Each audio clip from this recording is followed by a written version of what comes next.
Thank you, Ivy, for coming on another one of our fabulous podcasts, Sin Permiso podcast, a Latina lifestyle podcast. I'm so happy to have you here because you're yet another powerhouse realtor who adversity could be your middle name because you've gone through it, you've been through it. And I found that adversity is obviously the mother of invention, but not only the mother of invention, I would say adversity is the mother of success.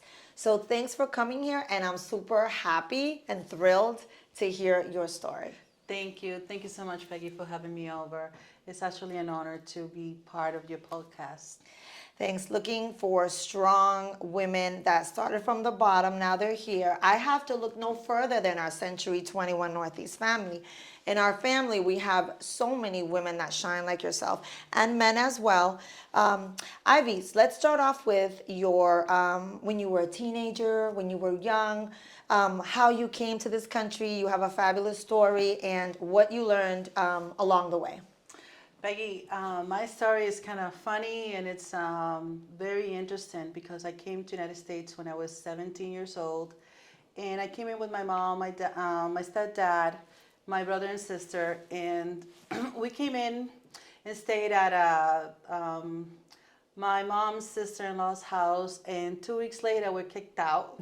So it was not a good experience. I have never worked in my life, And you were well off in your country, weren't we you? were okay. We lived okay. You know, we went to private school. My mom worked really hard. She was basically she sold clothing. She traveled just to buy clothes, and she helped. She actually, I was her helper. I had to help her to sell the clothes as a kid, basically. And people would come to her, and I would have to write down how much people owed her and all this stuff. So was basically the treasurer. At a young age, I had a very big responsibility. However, when we came to the United States, we found out in a short, matter of time that we had to basically get out of our comfort zone because we were in the process of getting an apartment. We were staying at this person's house, and her daughter and I had an issue, and we were kicked out. So 2 weeks later, they told us you got to move out of here, and we decided to find an apartment.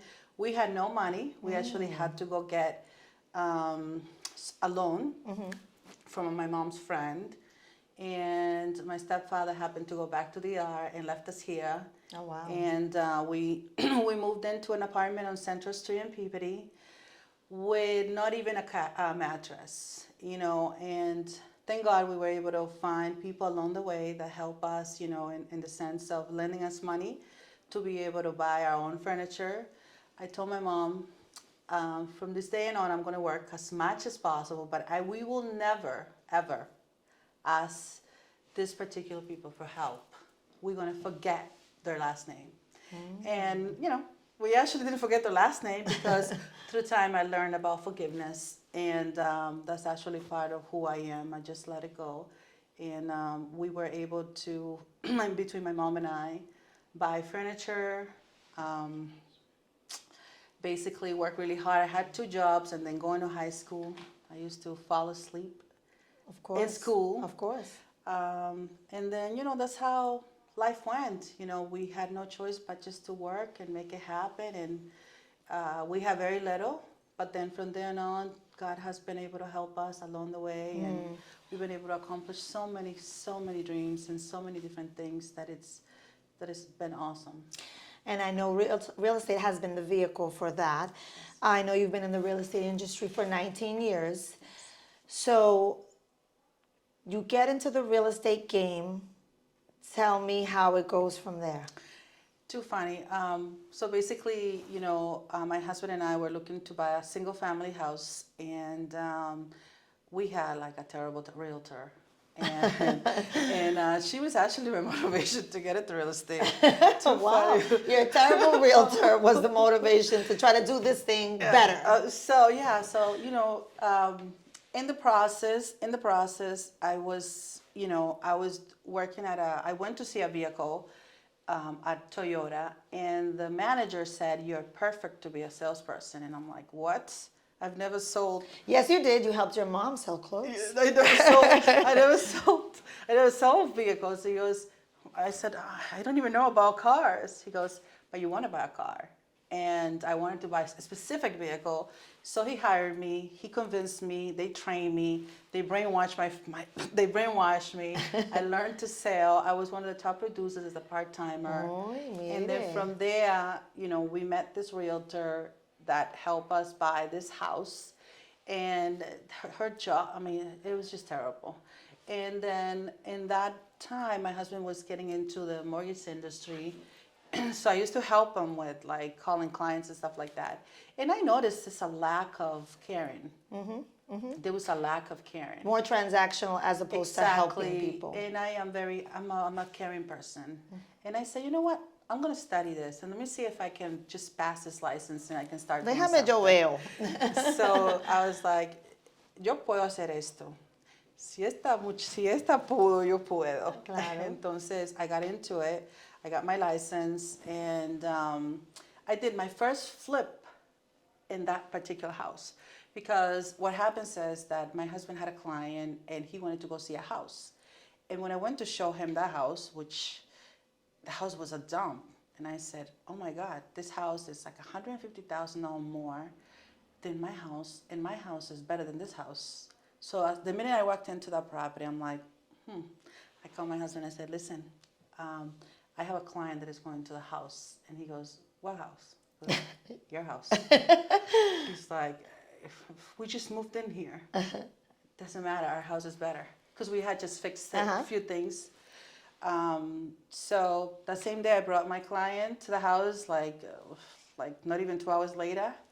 And she says, oh, by the way, it wasn't that client wasn't my client. As I left the property, I met an older couple. They were outside, and I said, are you guys lost?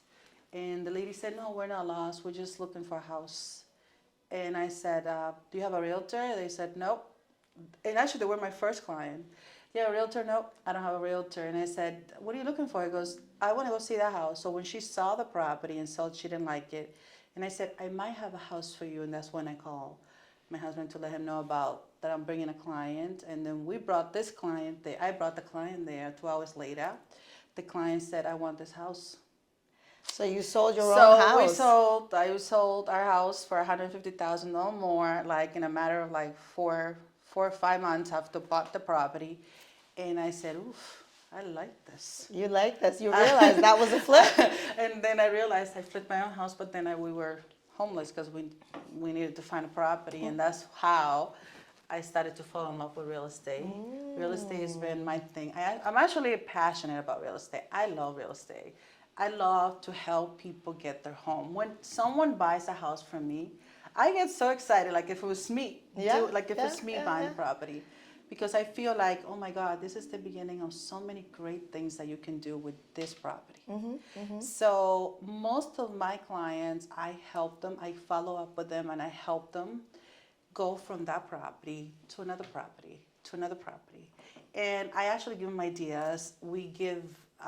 so you build a relationship with them. Yeah, I build a relationship with them in the sense that what I want them to do is to grow financially. Because, like, I tell people, your first home is not like your forever home. It's not for your forever home. Don't take it like that. Don't you worry about it. You're going to find another home that you're going to like better than this. Trust me, every time I go to another house that it's better than my house, I'm like, when am I moving out of my house? They used to call me the gypsy. I know exactly what you mean. I used to make a house beautiful, do it my way. People would come over, someone would want to buy it. I'll sell it to you, fine. And then I'd have to find another house. So that's it. In the industry, we tend to do that a lot. Yeah. So everything's going well for you in real estate. And then tell me about an obstacle, something that occurred that was very difficult for you. Well, I have had many obstacles in my life, so many. The major thing that happened to me, to us, to my family was that, so I have a 21-year-old son that it's my teddy bear. I have a 7-year-old, there's differences, a big age difference. Then I have a 7-year-old that it's my firecracker. And then I got my 5-year-old Jeremiah, which is my sweetheart. This little boy, obviously was not planned, and it was pretty amazing that I I got to have him because I got really sick through my second pregnancy, through until I had him. And Jeremiah, when he was born, he had an accident at birth where he lost oxygen. And now, from there, he was diagnosed with cerebral palsy, meaning that he has severe brain damages. So the doctor told me 3 days later, after I had my son, that my son wasn't going to walk, wasn't going to talk, wasn't going to do anything. He was going to be basically a vegetable. And I remember me being me, telling the doctor, "You're not God. I'm sorry. I have a lot of trust. I have a lot of trust in God. And I know that it's probably going to take time, but this child is going to walk. And this child is going to do what he's supposed to do."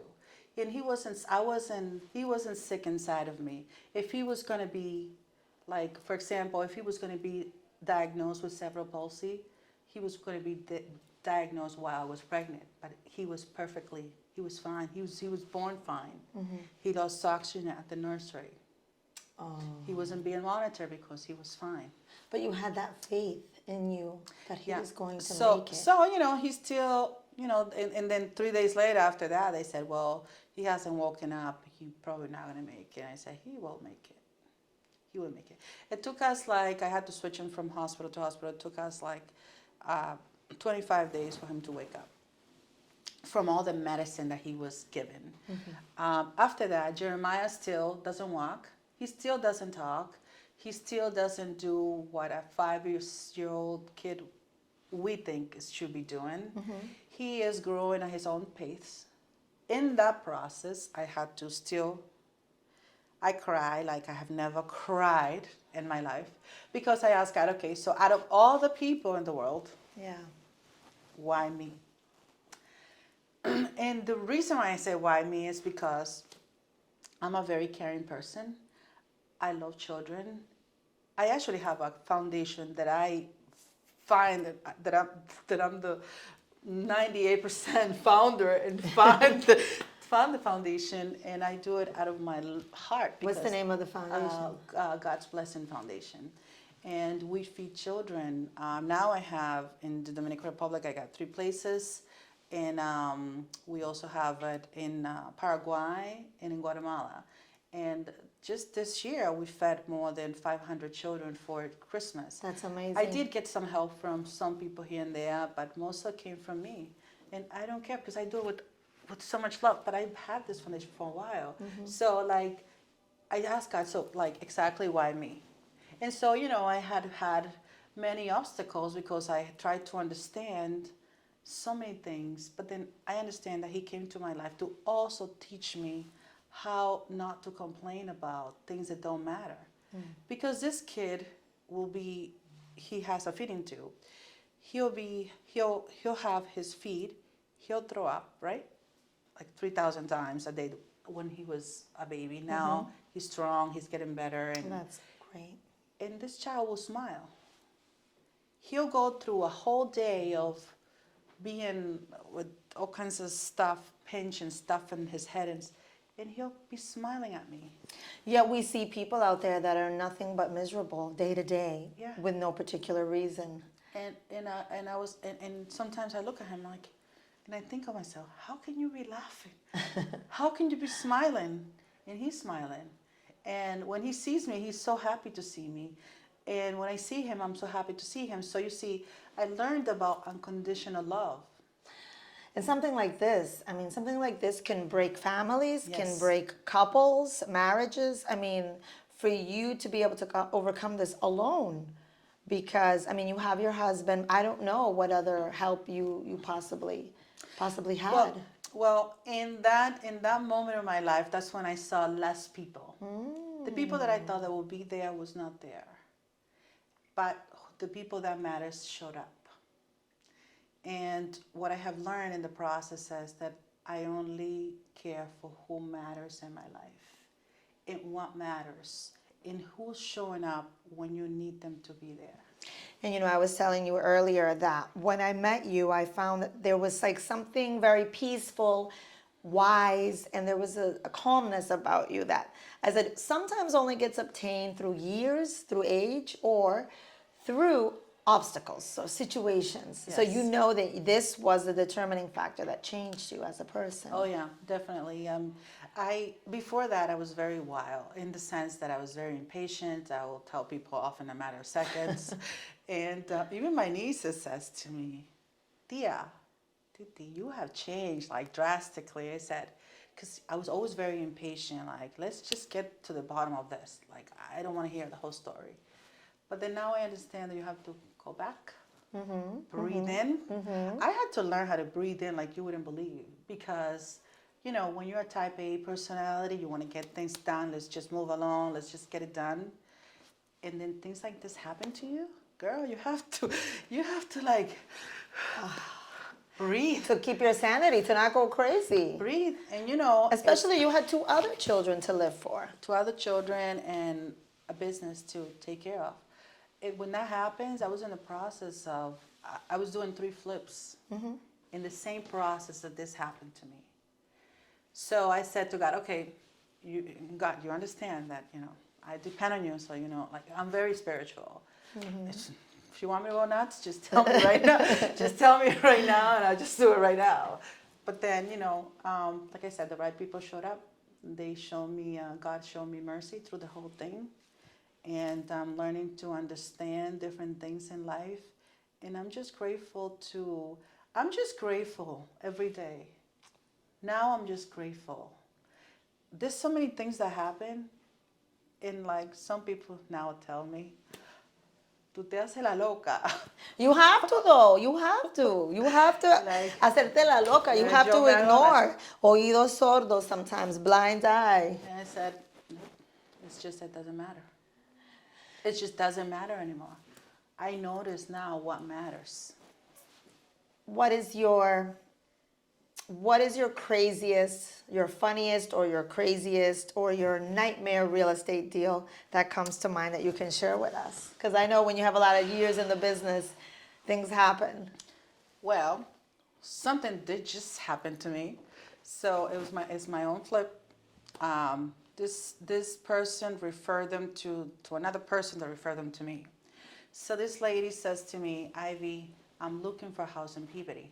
And I said, well, the house for the price range that you're looking for doesn't exist in Peabody. So let me see if I can walk you through. I'm going to show you a house that I have it on the contract for $50,000 or more.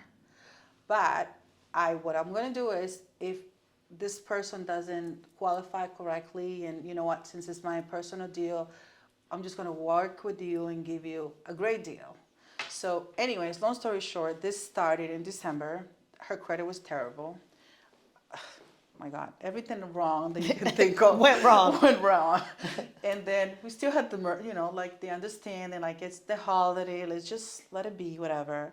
So January came along and we gave her a great deal. We were selling the property to her for $50,000 less, and her and her husband.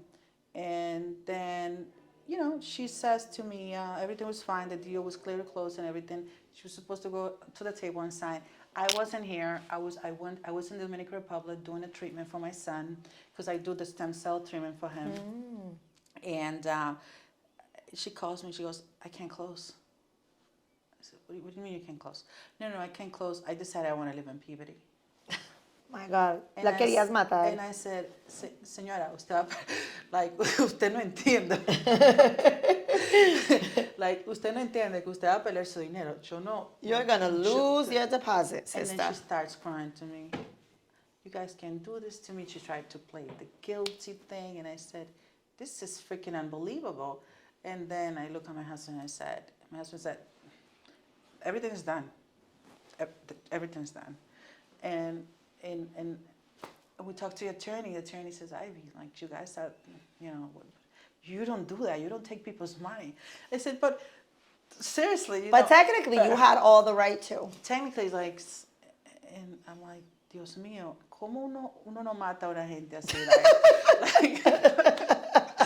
Like, and then it's like, I tell my husband, like, you know what? I just can't keep people's money. It was a lot of money, and it was so hard for them to work for that money. And she's looking at me like, are you serious? I said, you know what? Let's just agree on something. So we agreed on one payment, because, I went through hard money. Yeah, yeah. Let's agree on one payment. We agreed on one payment. We give her the money. It's like, and then she calls me and says, I can't believe you guys took my money. One payment. One payment. And I said, you could have lost $20,000. Yeah. So I have had many crazy, but that was one. That's crazy the most deal recent because one. it's the most recent one. So No, listen, we have our ups and downs in this real estate business, but part of the reason why people like you, me, and a few others that I know are still in the business is because of the integrity, right? It would have been very easy for you to keep that money because that's, that's basically what's in the contract. But that's, we're not in it to hurt people. We're always here to help people. Very important. I want to end with this, Ivy. If there's a young mother out there that's dealing with a child with a discapacity, with a handicap, and they need to hear something today that's going to help them move forward, get up in the morning and keep the faith that everything's going to work out, what would you say to her? Well, first of all, what I would say is keep your faith up. It's very easy to say, just be faith, just have faith. Faith is something that it's an everyday situation. I think that if you have the right people that surrounds you, it helps you see the light at the end of the tunnel. In the event that you do not have it, just find someone that cares. Like, you can talk to a pastor, go to a church, or I don't know, find someone that you think it would care. Don't swallow everything alone. Don't just swallow that. Talk it out. If you need to drink some wine, but don't become an alcoholic. Don't drink too much wine. Don't drink too much, but if you need to go out on the beach and run it out. Don't be afraid of cry when you need to cry. We, especially women, tend to be, especially in this generation where we want to be all and do it all. We think we have to be it all. We think we have to be it all. We don't have to. We can breathe. We can walk. We can take a break. We could take a break. We could say, when I don't want to get up and I don't want to do anything, just don't do it. And don't feel like you're obligated to be this perfect person. Just be you at every step of your life and just let it be. Just be faith. Just know that there is a light at the end of the tunnel, and you can decide how you feel today. So sometimes you go through things like mental health is very important. So if you don't feel good, just talk to your doctor. Use whatever you can use to feel better, but just know that you're not alone. You can make it happen, and there's always someone out there that cares. Use your resources. Be gentle. Be kind to yourself.